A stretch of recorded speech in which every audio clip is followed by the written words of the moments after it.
Welcome to Divine Within, selections from Autobiography of a Yogi by Paramahansa Yogananda, Vegetarian, Part 1 of 2 on Words of Wisdom. Even bird people get tired of flying sometimes. Feathery high five, but with style.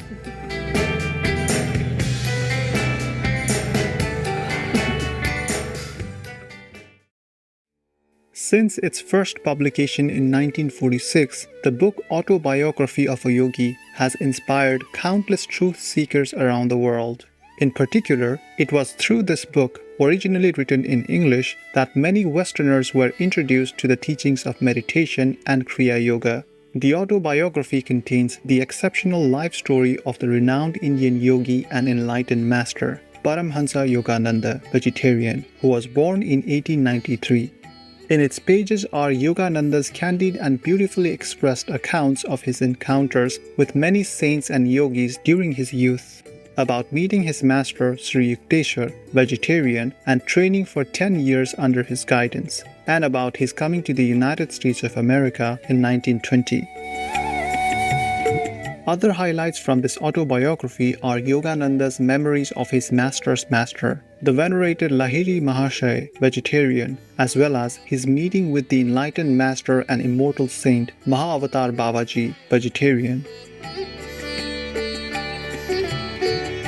In 1920, Paramahansa Yogananda founded the spiritual organization Self-Realization Fellowship, or SRF, and before that, in 1917, the Yogoda Satsang Society of India, or YSS. Both still serve as instruments for spreading the teachings of the beloved Master. We are now delighted to begin reading from Autobiography of a Yogi, in which Paramahansa Yogananda's master explains the profound meanings of astrology and the divine within.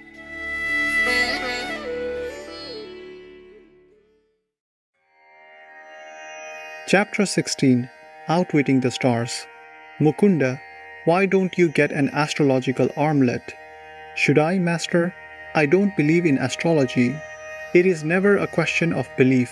The only scientific attitude one can take on any subject is whether it is true. The law of gravitation worked as efficiently before Newton as after him. The cosmos would be fairly chaotic if its laws could not operate without the sanction of human belief. Charlatans have brought the stellar science to its present state of disrepute. Astrology is too vast, both mathematically and philosophically, to be rightly grasped except by men of profound understanding. If ignoramuses misread the heavens and see there a scroll instead of a script, that is to be expected in this imperfect world. One should not dismiss the wisdom with the wise. All parts of creation are linked together and interchange their influences. The balanced rhythm of the universe is rooted in reciprocity, my guru continued. Man, in his human aspect, has to combat two sets of forces first, the tumults within his being, caused by the admixture of earth, water, fire, air, and ethereal elements. Second, the outer disintegrating powers of nature. So long as man struggles with his mortality, he is affected by the myriad mutations of heaven and earth.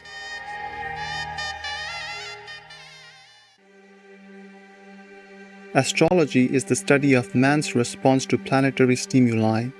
The stars have no conscious benevolence or animosity. They merely send forth positive and negative radiations. Of themselves, these do not help or harm humanity, but offer a lawful channel for the outward operation of cause-effect equilibriums, which each man has set into motion in the past. A child is born on that day and at that hour, when the celestial rays are in mathematical harmony with his individual karma. His horoscope is a challenging portrait, revealing his unalterable past and its probable future results. But the natal chart can be rightly interpreted only by men of intuitive wisdom. These are few.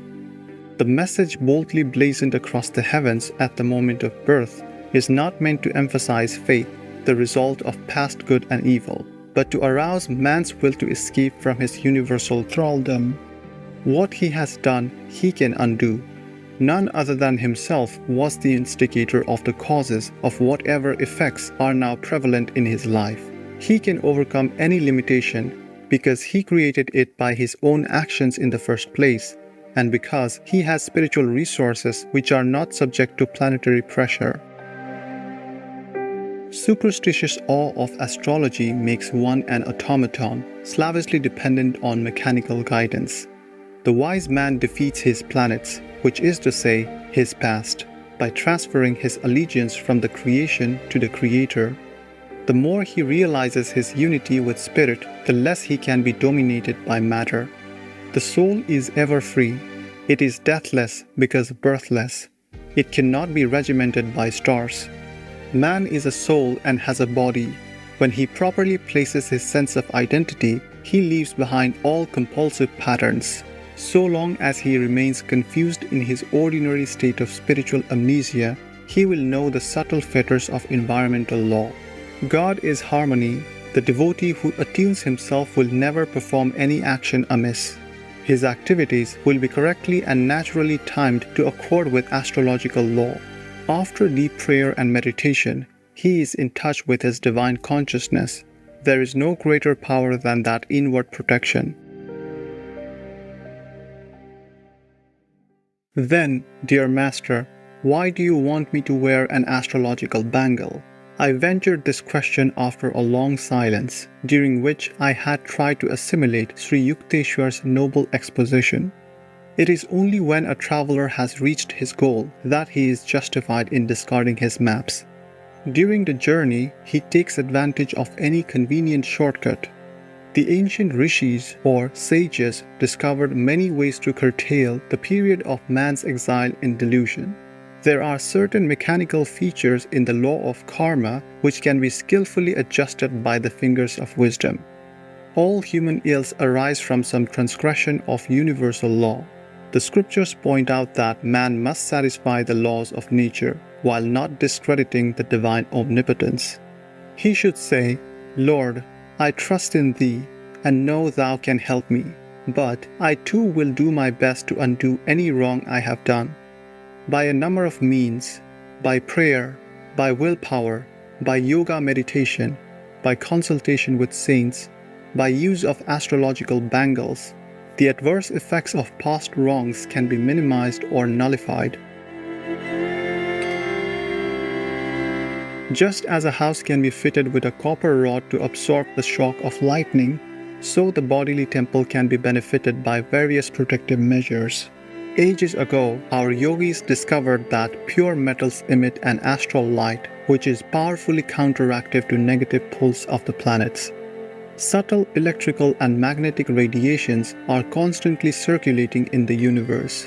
When a man's body is being aided, he does not know it. When it is being disintegrated, he is still in ignorance. Can he do anything about it?